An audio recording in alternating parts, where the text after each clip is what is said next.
All right, so you know everybody wants to be happy, right? But it kind of feels like sometimes we're getting it all wrong, like chasing after some kind of fantasy instead of, like actually living it. Yeah. That's what I thought too. Uh, Like, okay, I just got to figure out the right steps and bam, instant happiness. But, I've been reading this book, Build the Life You Want by Oprah and this Harvard professor, Arthur Brooks. And honestly, it's like a total mind shift. They totally busted so many myths I've been carrying around about happiness, like one of the biggest ones that it's all about our circumstances. It's so easy to fall into that trap, right? Like, oh, I'll be happy when I get that promotion or when I finally meet the right person. It's like we put our happiness on hold waiting for those perfect conditions. But what Oprah and Arthur are saying is that kind of thinking is exactly what keeps us stuck. Instead of waiting for things to change, they say we need to build happiness from within. Like they have this story about Albina Quevedo. She's Arthur Brooks's mother-in-law, and she went through some seriously tough stuff. I mean, imagine growing up during the Spanish Civil War and then dealing with poverty and even having your husband leave for like 14 years. I mean, Yeah. that's intense, right? But the thing is, when she was 45, she decided to just totally take charge of her life. She went back to school, became a teacher, and found this incredible joy in her career. And her story really resonated with me because, a few years back, I was in this real rut. I was in this dead-end job, feeling totally uninspired. And I kept telling myself, okay, once I quit this job and finally start my own thing, then I'll be happy. Mhm. But honestly, looking back, it was just an excuse. I was using my job as a scapegoat for my own, lack of happiness. And Albina's story, it was like this wake-up call. It reminded me that we always have a choice, even when things are tough. We can choose to focus on what's wrong, or we can choose to find ways to make things better. It's about shifting our perspective and actually taking action. Another big myth the book tackles is this whole idea that happiness equals pleasure. And honestly, it makes sense, right? Like, we live in this world that's obsessed with instant gratification. It's all about buy this, experience that, get that dopamine rush. But the truth is, pleasure, it fades so fast. Like, remember that feeling after you have a whole slice of chocolate cake? The first bite is amazing, and that's what the authors call, fleeting happiness. They argue that what we actually need is enjoyment, like a deeper, more lasting kind of happiness. They make this analogy with a delicious meal, right? Pleasure, it's like that first bite, that initial excitement. But enjoyment, that's about savoring the whole experience, from picking the ingredients to like actually cooking the meal and sharing it with the people you love. It's about the process, the effort, the connection. So the book goes into these three like macronutrients of happiness, right? There's enjoyment, which we just talked about. And then there's satisfaction, which comes from achieving things, like overcoming challenges and feeling a yes, I did it kind of feeling. It's about pushing ourselves, seeing what we're actually capable of. And then the third one is purpose, which is about living a life that feels meaningful. And that could be anything from volunteering to like raising a family or even just doing work that lights you up. It's about feeling connected to something bigger than yourself. Like you're actually making a difference. But okay, let's be real for a sec.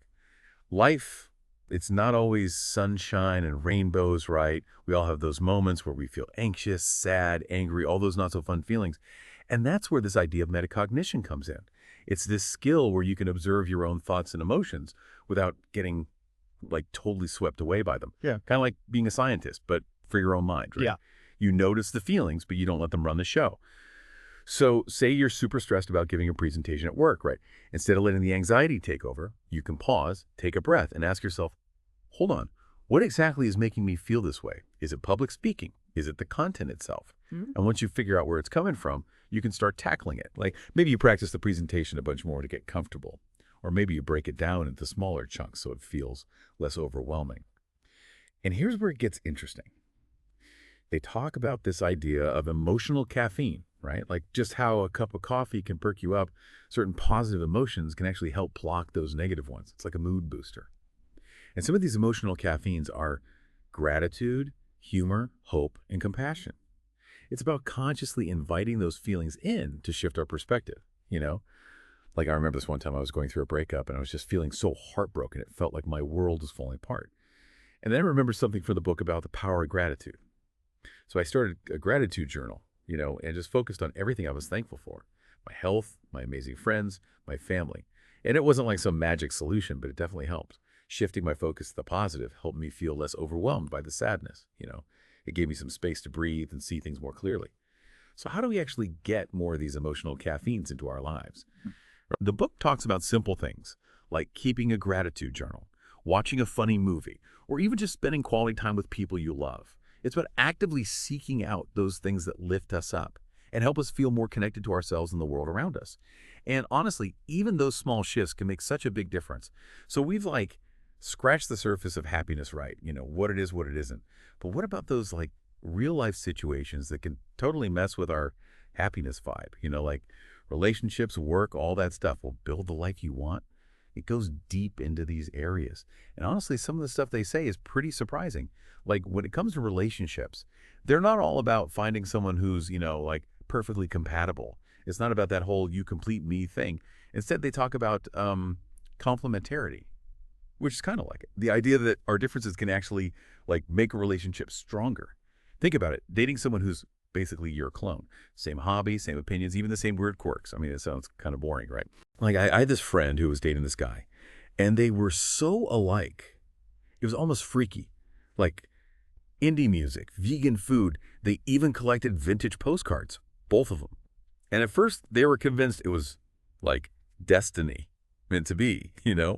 But then after a while, it just felt kind of, I don't know, stale. Like they were so comfortable, they weren't really growing or pushing each other to try new things. And it made me realize that sometimes those little differences, those different perspectives, they're what keep things exciting. It's about finding that balance between shared values and your own unique quirks, right? And this whole complementarity thing, it goes for friendships too. I have this one friend who's super extroverted, life of the party type, and then another friend who is way more introspective. Honestly, first, I thought they totally clash, but they end up becoming super close. The extrovert pulls the introvert out of her shell sometimes, and the introvert, well, she helps the extrovert, find some chill. It's this perfect balance. The book also dives into how technology has affected our relationships, which, I mean, come on, that's a big one these days, right? On one hand, social media, it's great for staying connected with people, especially if they're far away. But on the other hand, it can create this crazy comparison game. I remember when I first joined Instagram, I was constantly comparing myself to everyone else, their vacations, their homes, their seemingly perfect lives. It made me feel so inadequate. But then I realized it's all a facade, right? People mostly show the highlight reel, not the, behind the scenes mess. Once I figured that out, it was way easier to use social media in a healthier way. The book really emphasizes being mindful of our tech use, making sure it's not getting in the way of real connection. Instead of scrolling for another hour, why not call a friend? Or even better, meet up for coffee or something. It's those real life interactions that really matter. Okay, speaking of things that matter, let's talk about work. I mean, most of us spend so much time working, right? And if we're not careful, it can totally take over our lives and leave us feeling drained and unhappy. And build the life you want, it gets that. They know work is a big part of life for most people, but they also say it doesn't have to be something we dread. It's about finding work that feels meaningful, fulfilling, something that actually aligns with what you care about. I remember a few years back, I was stuck in this corporate job. I was good at it, but it just didn't feel purposeful. I wasn't making a real difference. It was just paperwork and meetings. And then I discovered this whole freelance writing world, and I started taking on projects that I was actually passionate about, writing about things that mattered to me, working with people who inspired me. And suddenly it didn't feel like work anymore. It was more like, I don't know, an extension of me. Of course, not everyone can just quit their job and follow their passion, but even in our current jobs, we can find ways to make them more enjoyable. So looking for opportunities to learn and grow, connecting with colleagues who share your values, and finding ways to make a difference, even if it's small. And let's be real for a sec, work addiction is a thing. It's so easy to get caught up in that hustle culture, always striving to be more productive, more efficient, more successful. But sometimes, and the book talks about this, we use work to avoid dealing with other stuff in our lives. We numb ourselves with busyness, which never really works, right? It's like trying to outrun your own shadow. I've totally been there. There was a time when I was working nonstop, taking on every project, even if it meant sacrificing, sleep, exercise, time with loved ones. I thought I was being super productive, but I was actually running away from stuff. What if I wasn't good enough? What if I failed? So I just kept myself busy. But eventually, I crashed. I was burnt out, stressed, and totally disconnected from myself. It was a wake-up call. I realized I needed to create some balance, set boundaries, prioritize self-care, and actually allow myself to feel my emotions and build the life you want. And some great tips on how to spot work addiction and create a healthier approach to work. like scheduling downtime, being mindful of tech use, and actually doing things you enjoy outside of work. It's about remembering that your worth isn't tied to your productivity. We're more than just our jobs, right? It's so important to remember that and to like nurture the other parts of ourselves. Okay, let's talk about something that often gets overlooked when we talk about happiness, spirituality. And before you tune out, hear me out. I'm going to talk about like organized religion. It can be part of it, but it's more about connecting to something bigger than yourself, finding meaning and cultivating a sense of peace. For a long time, I was kind of skeptical about this whole spirituality thing. I'm a pretty practical person, so the idea of connecting with something bigger just sounded kind of vague and, I don't know, woo-woo. But then I started trying different things: meditation, yoga, journaling, even just spending more time in nature. And honestly, I was surprised by how much it shifted my perspective. It made me feel more grounded, more connected, more at peace. And the book talks about how having a spiritual practice, whatever that looks like for you, can really impact your happiness. It's about tapping into that sense of awe and wonder that we sometimes lose sight of. Like, I remember this one time I was hiking in the mountains, and I reached this peak, and the view was just incredible. I mean, I'd seen mountains before, but this time it was different. Standing there, feeling the wind, looking out at this vastness, I was just filled with this sense of awe.